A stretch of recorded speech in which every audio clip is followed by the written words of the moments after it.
Hello friends, welcome back to our channel. இந்த வீடியோவில் நம்ம என்ன பார்க்க போகிறோம்னு பார்த்தோம்னா ஏப்ரல் 9, 10, 11, 12க்கான கரண்ட் அஃபேர்ஸ் பார்க்க போகிறோம். ஃபர்ஸ்ட் ஒன் பார்த்தோம்னா புதுச்சேரி, அசாம் மற்றும் கேரள மாநிலங்களில் பதிவான வாக்குகளின் சதவீதம் என்ன? புதுச்சேரியில் 90%, அசாமில் 85%, கேரளாவில் 78% பதிவாச்சு வாக்குகள். அடுத்து பார்த்தோம்னா ஐபிஎல் தொடரில் நடைபெற்ற ஆட்டத்தில் பந்து வீசுவதற்கு அதிக நேரம் எடுத்துக்கொண்டதாக யாருக்கு ரூபாய் 12 லட்சம் அபராதம் விதிக்கப்பட்டுள்ளது? ஷூப்மன் கில் அப்படின்றவருக்கு தான் 12 லட்சம் ரூபாய் அபராதம் விதிச்சிருக்காங்க. எதுக்காக அப்படின்னு பார்த்தோம்னா ஐபிஎல் தொடரில் நடைபெற்ற ஆட்டத்தில் பந்து வீசுவதற்கு அதிக நேரம் எடுத்துக்கொண்டதற்காக. இவர் குஜராத் அணியினுடைய கேப்டன். அதாவது Delhi Capitals versus Gujarat Titans இடையில ஆட்டம் நடைபெற்றது. அந்த ஆட்டத்தில் 211 ரன்கள் இலக்கில் வெற்றி பெற்றது.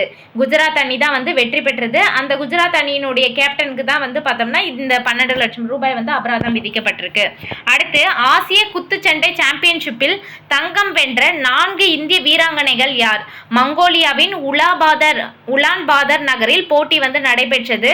48 கிலோகிராம் பிரிவில் இந்தியாவினுடைய மீனாட்சி ஹீடா அவங்க தான் தங்கம் வென்றாங்க. மங்கோலியா நோமுந்திரி என்கு அவங்கள எதிர்த்து தான் போட்டியிட்டாங்க. 54 கிலோகிராம் பிரிவில் பார்த்தோம்னா இந்தியாவினுடைய பிரித்தி பவார் அப்படின்றவங்க வின் பண்ணியிருக்காங்க. சீனாவினுடைய தைபேவின் ஹுவாங் ஹியா லோவன் அப்படின்றவங்களை எதிர்த்து போட்டியிட்டாங்க. 60 கிலோகிராம் பிரிவில் பார்த்தோம்னா இந்தியாவின் பிரியா கங்காஸ் அப்படின்றவங்க தங்கம் வென்றிருக்காங்க. இவங்க யாரை எதிர்த்து போட்டிட்டாங்க அப்படின்னு பார்த்தோம்னா வடகொரியாவினுடைய வான் உன் ஜியோங்கை வீழ்த்தி தான் இந்த தங்கத்தை வென்றிருக்காங்க. 70 கிலோகிராம் படைப்பிரிவில் பார்த்தோம்னா 70 கிலோகிராம் பிரிவில் பார்த்தோம்னா இந்தியாவினுடைய அருந்ததி சௌத்ரி அப்படின்றவங்க தான் தங்கம் வென்றிருக்காங்க. இவங்க கஜகஸ்தான் நாட்டினுடைய பாஹித் ஷீடி அப்படின்றவங்களை வீழ்த்தி தான் இந்த தங்கம் வென்றிருக்காங்க. அடுத்து பார்த்தோம்னா ஜப்பானிய போன்சாய் மரங்கள் கண்காட்சி எங்கு நடைபெற்றது? சென்னையில் நடைபெற்றது. சென்னையில் இந்தியோ ஜப்பான் தொழில் வர்த்தக சபை சார்பில் ஜப்பானிய கலாச்சாரத்தை பறைசாற்றும் போன்சாய் மரங்கள் மற்றும் சுசேகி எனப்படும் இயற்கை பாறைகளின் கண்காட்சி தேனாம்பேட்டையில் நடைபெற்றது. ஜப்பானிய போன்சாய் மரங்கள் கண்காட்சி எங்கு நடைபெற்றது அப்படின்னு பார்த்தோம்னா சென்னையில் நடைபெற்றது.